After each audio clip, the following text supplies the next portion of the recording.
Every morning, I scramble to look for my self-worth. And I begin the search in the bathroom where I strip off.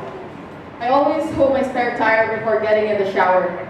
Bathing is a ritual that always begins with my head and ends not with my toes. You see, when the time came for me to clean my pelvic area, I make sure that the soap is extra soapy, that when my hands travel to the house of my thighs, it will be smooth and easy, gliding front and back.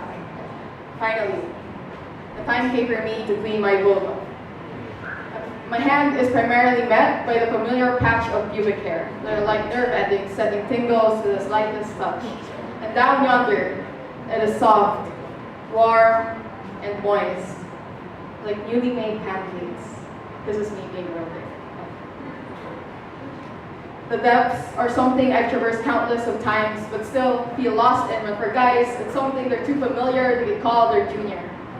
When I refer to it as pussy, I feel like I'm desecrating it, reducing it to porn lingo, just something someone fucks, preferably clean-shaven, tight and taut, G-string resistant, appetizing and lace.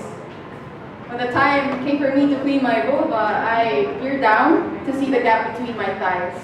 I saw a picture in 9gag that says the thigh gap determines the tightness of the vagina. The larger the thigh gap, the looser the vagina. The smaller the thigh gap, the tighter the vagina. Girls, it says, be happy if you don't have a thigh gap. And I replied to 9gag tweets, what about the guys? The wider the gap, the wider the pain the monster dicks can bring when it can cut through vaginas is nothing compared to the 12-hour labor with your legs on a stirrup, all the while feeling like you're pooping a child into the world. We all have our pain threshold, and the agony that feels like my pelvis is going to detach itself is something I go through every 28 days or so. It just goes to show that I don't only have 2 eggs for life, but years worth of supply that replenishes itself every month. And I could leave traces of it in bed sheets, upholstery, and pants, thundering its departure and power with a red that demands your attention that yes, I deal with blood every month, and yes, I am a warrior, with or without a thigh gap. When the time came for me to clean my vulva, I wonder if my hymen is still intact. Because all this fuss on an intact hymen gave way to the birth of surgical hymen replacement clinics, fake hymens, creams and lotions that tighten the vagina. While in some other parts of the world, girls line up to have their clitoris and their labia cut off just to be legit. We've been told that the hymen determines one's virginity, and when a woman walks this way,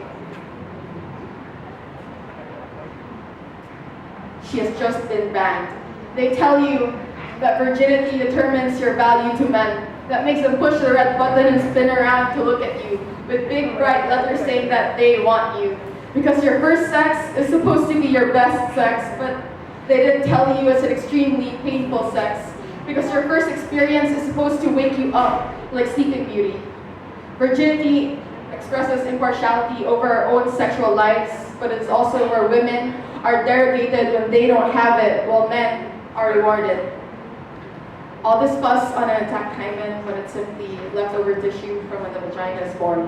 And virginity is simply one component of our sexuality.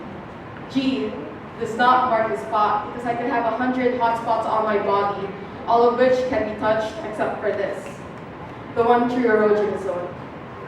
My vagina is a major part of me, but it's not all of me. I cannot be reduced to my genitals. So finally, the time came for me to clean my vulva. I saved the best for last. My hand is primarily met by the familiar patch of pubic hair, and down yonder, it is still warm. The depths are something I've traversed countless of times, but don't feel lost in anymore, now that I know the depth. I wash all the soap off and pat myself dry on places I know well, like my ABCs. And every morning, I'm reminded of my self-worth, and it is not contained in my panties.